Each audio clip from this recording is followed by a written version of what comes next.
नमस्कार साथियों, मेरा नाम है आर.के. सिंह। संस्कृति आईएएस के यूट्यूब चैनल पर आप सभी का स्वागत है। आज के एपिसोड में हम जिस विषय की चर्चा करने वाले हैं वो विषय है आईसीजे की ऐतिहासिक जलवायु परिवर्तन मामले पर सुनवाई। इस विषय की चर्चा करेंगे और इस विषय से जुड़े हुए जो भी महत्वपूर्ण पहलू हैं, जो आपकी परीक्षा के दृष्टिकोण से भी महत्वपूर्ण हो सकते हैं, उन सभी विषयों पर हम संक्षिप्त रूप से बात करेंगे। चलिए, सबसे पहले हम बात कर लें कि आखिर ये जो पूरा मामला है क्यों चर्चा में है। चर्चा के लिए एक न्यूज़ आर्टिकल को हम अपने विश्लेषण का आधार बनाएंगे और इसी के आधार पर जुड़े हुए जो भी संबंधित तथ्य हैं उन पर हम प्रकाश डालेंगे। देखिए, न्यूज़ आर्टिकल क्या कह रहा है कि ICJ begins hearing on landmark climate change case. Why is this significant. ये बात कही गई है कि शीर्ष अदालत में ये स्पष्ट करने के लिए सुनवाई शुरू हो गई है कि जलवायु परिवर्तन से निपटने के लिए जो अंतर्राष्ट्रीय कानून है, जो इंटरनेशनल लॉ है, उसके तहत सभी संबंधित जो देश हैं उनके क्या दायित्व हैं, ये बात स्पष्ट रूप से कही गई है। तो ये पूरा मामला है, इससे जुड़े हुए जो महत्वपूर्ण बिंदु है उन पर हम चर्चा कर लेते हैं। जैसे बात करें कि जो बाकू है, जो अजरबैजान है, यहीं पर संपन्न जो वार्षिक जलवायु वार्ता विकासशील देशों के लिए खास तौर पे देखें तो ये जो वार्ता है उनके लिए निराशाजनक रही है। और इसमें विकासशील देशों के लिए जो जलवायु वित्त है उसमें प्रति वर्ष केवल 300 बिलियन जो डॉलर है वो जुटाने का ही वादा किया गया है। और इस कारण से देखें तो ये विकासशील देशों के लिए, जो ग्लोबल साउथ के जो कंट्रीज हैं उनके लिए कहीं ना कहीं निराशाजनक ये सम्मेलन रहा है। यहाँ पर जो विकासशील देश हैं उनकी जो आवश्यकताएं हैं वो लगभग 1.3 ट्रिलियन डॉलर की मांग थी और उसके अनुसार देखें तो ये जो आवंटित जो राशि है ये काफ़ी कम है। इसके अलावा अगर हम बात करें तो विकसित देशों को उनकी जलवायु संबंधित जो जिम्मेदारियां हैं उसके लिए जवाबदेह ठहराने के लिए विकासशील देशों, खास तौर पे जो छोटे द्वीपीय देश हैं, उन्होंने अब अपनी चिंताओं को दूसरे मंच यानी जैसे अंतर्राष्ट्रीय न्यायालय है वहाँ पर ले गए हैं और यह संयुक्त राष्ट्र की देखें तो मुख्य न्यायिक शाखा है। तो थोड़ा सा इससे जुड़े हुए जो महत्वपूर्ण बिंदु हैं उन पर हम चर्चा करेंगे। इसमें अगर इस पूरे मामले में देखें तो जो मामले में सुनवाई शुरू की गई है, जिसमें मौजूदा अंतर्राष्ट्रीय कानूनों के तहत जो जलवायु परिवर्तन है उस पर देशों के जो विभिन्न दायित्व हैं, उन दायित्वों के कानूनी जो परिणाम है उस पर अपनी जो सलाहकार राय है वो मांगी गई है। और इस पूरे मामले में देखें तो जलवायु से संबंधित जो मुकदमे हैं उसकी जो बढ़ती संख्या है वो महत्वपूर्ण जो प्रभाव है वो पड़ने की उम्मीद की जा रही है, जो देखें तो हर जगह दायर किए जा रहे हैं। और ये संभावित रूप से देखें तो वार्षिक जलवायु वार्ता में होने वाली बातचीत को भी प्रभावित कर सकता है, ये बात कही गई है। अब थोड़ा सा मामले को और डिटेल में समझने का प्रयास करते हैं। ये जो मामला है कहीं ना कहीं मार्च 2023 में संयुक्त राष्ट्र महासभा जो यूएनजी है उसके द्वारा पारित जो प्रस्ताव है उसी का कह सकते हैं कि परिणाम है। ठीक है, यह एक छोटे से देश जो वानुअतु है उसकी एक पहल पे पारित किया गया था। और ये जो छोटा सा देश है ये प्रशांत महासागर में अवस्थित है, जो ऑस्ट्रेलिया से लगभग देखें तो 2000 किलोमीटर उत्तर पूर्व कह सकते हैं इसकी भौगोलिक अवस्थिति है। कई अन्य छोटे जो द्वीप देश हैं उन्हीं की तरह जो वानुअतु है सबसे कमज़ोर देशों में से एक है, जिसका अस्तित्व अब बढ़ते समुद्री जल स्तर के कारण देखें तो खतरे में है। जो वानुअतु है ये सितंबर 2021 में जलवायु परिवर्तन पर जो आईसीजे है इसकी सलाहकार राय मांगने के लिए एक प्रस्ताव पेश किया था और इसे बड़ी संख्या में देखें तो जो विभिन्न देश हैं उनका समर्थन मिला और अंततः पिछले साल मार्च में यूएनजी ने प्रस्ताव को अपनाया, जिसे 132 देशों के द्वारा कहें तो सह प्रायोजित किया गया था। प्रस्ताव में 2 खास सवालों के जवाब मांगे गए थे। पहला जो सवाल था उसमें कहा गया था कि जलवायु प्रणाली की जो रक्षा है उसके लिए अंतर्राष्ट्रीय कानूनों के तहत देशों के क्या दायित्व हैं, ये पहला प्रश्न था। वहीं दूसरा जो प्रश्न था जिसमें कहा गया था कि जलवायु प्रणाली को नुकसान पहुँचाने वाले देशों के लिए इन दायित्वों के तहत कानूनी परिणाम क्या होंगे। ये 2 प्रश्न पूछे गए थे। इसके अलावा अगर हम बात कर लें तो वर्ष 94 का जो UN framework convention on climate change है और जो 2015 का पेरिस समझौता है, ये दो बड़े अंतर्राष्ट्रीय कानून हैं। विशेष रूप से देखें तो ये जो कानून है जलवायु परिवर्तन से निपटने में महत्वपूर्ण इनकी भूमिका होती है, लेकिन इस मुद्दे के लिए कई अन्य जो कानूनी साधन हैं वो भी प्रासंगिक हैं। वो ये सभी कानूनी प्रावधान हैं और इनके अलावा देखें तो संयुक्त राष्ट्र महासभा के प्रस्ताव में इन तथा अन्य जो संबंधित अंतर्राष्ट्रीय कानून हैं उसके आलोक में विभिन्न जो देश हैं उनके जो जलवायु दायित्व हैं उस पर अंतर्राष्ट्रीय जो न्यायालय है उसके द्वारा राय मांगी गई थी। अब इसका महत्व देख लेते हैं कि आखिर ये जो डिमांड की गई थी इसका क्या महत्व होगा। तो 2 सप्ताह तक चलने वाली जो सुनवाई है उससे न केवल सलाहकारी राय ही मिलेगी बल्कि ये भी कहा जा रहा है कि जैसा यूएनजीओ प्रस्ताव में कहा गया है कि लेकिन इसके दूसरे कई सारे परिणाम भी निकल सकते हैं। जैसे वर्तमान में देखें तो जो यूएनएफसीसी है इसके ऐतिहासिक उत्सर्जन के अपने हिस्से के आधार पर जो देश हैं उनके जलवायु जो दायित्व हैं उनको भी ये परिभाषित कर सकता है। लगभग 40 अमीर और विकसित देशों के समूह और जलवायु परिवर्तन के लिए मुख्य रूप से इन्हें जिम्मेदार ठहराया गया था और इनके पास तब तक ऐतिहासिक जो उत्सर्जन है उसका अधिकतम कह सकते हैं कि हिस्सा था। इन्हीं के द्वारा जो डेवलप्ड और जो अमीर जो देश हैं उनके पास कहें तो सबसे अधिक एमिशन किया जा रहा है, उत्सर्जन किया जा रहा है।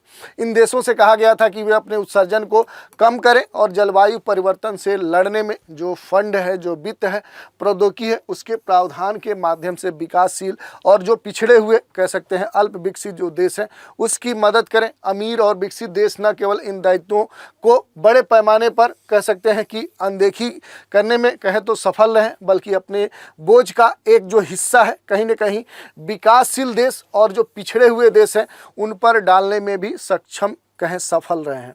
दूसरी बात करें तो जो आईसीजे का फैसला है इसकी चर्चा करें तो आईसीजे का जो फैसला है संभावित रूप से ये दिखा सकता है कि विकसित देश के दायित्व केवल यूएनएफसीसी और पेरिस समझौते से ही नहीं है बल्कि कई अन्य जो अंतर्राष्ट्रीय कानूनी ढांचे हैं उनसे भी ये कहीं ना कहीं कनेक्ट है।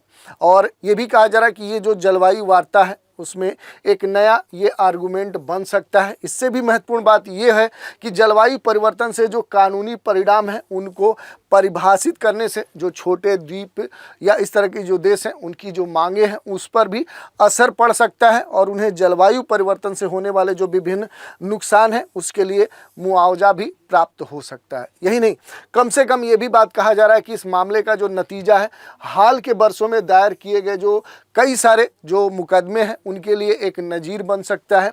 इसमें सरकार और निगमों से जवाबदेही मांग की जा सकती है, उनकी जवाबदेहिता की मांग की जा सकती है। वहीं वर्ष 2023 तक दुनिया भर में देखें तो 2600 से अधिक जो मुकदमे हैं वो दायर किए गए हैं। ये जलवायु परिवर्तन पे मामलों का फैसला करने के लिए देखें तो अदालतों की मांग करते हैं या फिर कहें तो ये सार्वजनिक महत्व के जो मुद्दे हैं उनको तय करने के लिए जो जलवायु तर्क हैं उन पर भी भरोसा करते हैं।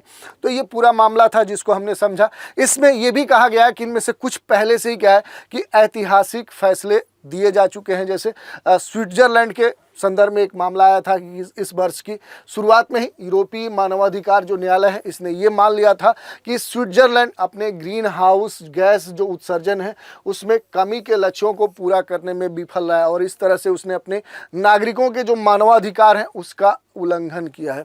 कई सारे देश जलवायु विशिष्ट कानून भी बना रहे हैं। इस वर्ष अप्रैल में देखें तो भारत के सुप्रीम कोर्ट ने जीवन और समानता के मौलिक अधिकारों के दायरे का विस्तार करते हुए जलवायु परिवर्तन के प्रतिकूल प्रभावों से मुक्त होने के अधिकार को भी इसमें शामिल कर लिया है।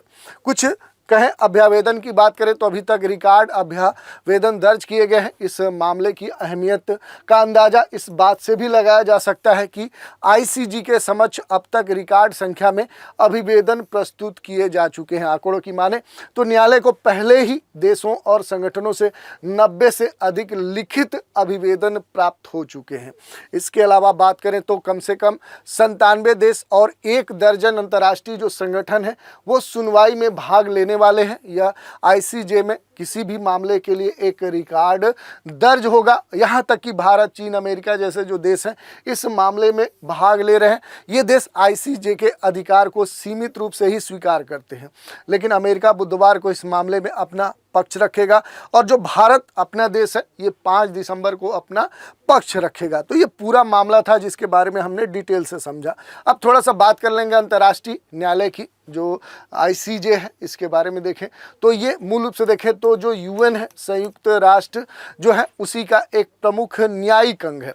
इसकी जो स्थापना है वो वर्ष 1945 में की गई थी और फिर ये अप्रैल 1946 में सुचारू रूप से अपना कार्य शुरू कर दिया था। इसका जो मुख्यालय है जो ये अवस्थित है ये नीदरलैंड में है, नीदरलैंड के हेग में ये स्थित है। और इस न्यायालय की बात करें तो इसमें कुल 15 न्यायाधीश होते हैं। इसके अलावा अगर हम बात करें तो इसकी आधिकारिक जो भाषा है वो अंग्रेजी और फ्रेंच रखी गई है। यह संयुक्त राष्ट्र के 6 जो प्रमुख अंग हैं उनमें से एक ऐसा एकमात्र अंग है जो कहीं ना कहीं संयुक्त राज्य अमेरिका यानी यूएसए में अवस्थित नहीं है। अगर न्यायालय की भूमिका की बात कर ले तो अंतर्राष्ट्रीय कानून के अनुसार राज्यों के द्वारा प्रस्तुत कानूनी विवादों का जो निपटारा है वो इसके द्वारा किया जाता है। अधिकृत जो संयुक्त राष्ट्र अंगों और विशेष एजेंसियों के द्वारा जो भी संदर्भित कानून प्रश्न है उस पर ये परामर्शी राय भी देता है। इसे एक रजिस्ट्री के द्वारा सहायता प्रदान की जाती है जो इसका प्रशासनिक अंग है। इसके अलावा जो जलवायु परिवर्तन से निपटने के लिए जो प्रमुख अंतर्राष्ट्रीय जो कानून है, जो प्रयास हैं, उनकी हम चर्चा कर लेते हैं। इसमें सबसे जो महत्वपूर्ण है वो संयुक्त राष्ट्र जो फ्रेमवर्क कन्वेंशन है जिसे संक्षिप्त में UNFCCC कहते हैं, ये महत्वपूर्ण है। ये एक अंतर्राष्ट्रीय ट्रीटी है, इंटरनेशनल ट्रीटी है जिस पर 1992 में पृथ्वी शिखर सम्मेलन में सहमति बनी थी। इसका जो मूल उद्देश्य है वो वायुमंडल में जो ग्रीन हाउस गैस हैं उनकी मात्रा को स्थिर करना और कम करना है। इसके अलावा जो दूसरा अंतर्राष्ट्रीय कानून है वो क्योटो प्रोटोकॉल है। यह एक भी अंतर्राष्ट्रीय संधि है जिसने वर्ष 1992 के UNFCCC को आगे बढ़ाया और इस संधि के तहत देखें तो देशों को ग्रीन हाउस गैस के उत्सर्जन को कम करने के लिए प्रतिबद्ध होना पड़ा है। इसके अलावा अगला जो है वो पेरिस समझौता है। ये जो पेरिस समझौता है देशों को जलवायु परिवर्तन के खतरे से निपटने के लिए वैश्विक स्तर पे एक साथ लाने का मौका देता है और इस समझौते के तहत देखें तो इस सदी में वैश्विक तापमान वृद्धि को 2 डिग्री सेल्सियस से भी कम रखने का लक्ष्य रखा गया है।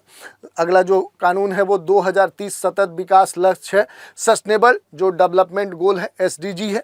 ये जो लक्ष्य है वर्ष 2015 में सभी संयुक्त राष्ट्र सदस्य देशों ने इसे अपनाया था और इस लक्ष्य के तहत पर्यावरणीय स्वास्थ्य में सुधार, टिकाऊ प्रणालियों को बढ़ावा देना और जलवायु जो कार्रवाई है उससे जुड़े हुए जो लक्ष्य है वो तय किए गए हैं। इसके अलावा जो एक महत्वपूर्ण कह सकते हैं कि कानून या कहें न्यायालय है वो अंतर्राष्ट्रीय न्यायालय है। ये एक संयुक्त राष्ट्र की शीर्ष अदालत है और इसमें जलवायु परिवर्तन से निपटने के लिए अंतर्राष्ट्रीय कानून के तहत सभी देशों के क्या दायित्व होने चाहिए वो तय किए जाते हैं। ये इसका सबसे महत्वपूर्ण कार्य है। तो इस तरह से हमने देख लिया कि आईसीजे की जो ऐतिहासिक कह सकते हैं कि यहाँ पर जो जलवायु परिवर्तन मामले पर जो सुनवाई है उसकी हमने चर्चा की और उससे जुड़े हुए जो भी महत्वपूर्ण कह सकते हैं पहलू हैं उन पर भी हमने बात की। आज की चर्चा पर आधारित एक प्रश्न की भी चर्चा कर लेते हैं। प्रश्न है, हाल ही में अंतर्राष्ट्रीय न्यायालय किस मुद्दे को लेकर सुनवाई हुई है? जलवायु परिवर्तन, रूस यूक्रेन युद्ध, इजरायल भारत पाकिस्तान सीमा विवाद। तो ये आज हमारे चर्चा का विषय था जिस पर हमने डिटेल से चर्चा की। तो आज के एपिसोड में इतना ही। अगले एपिसोड में एक नए विषय के साथ फिर मिलेंगे। तो आप सभी हमारे साथ बने रहें, इसके लिए धन्यवाद।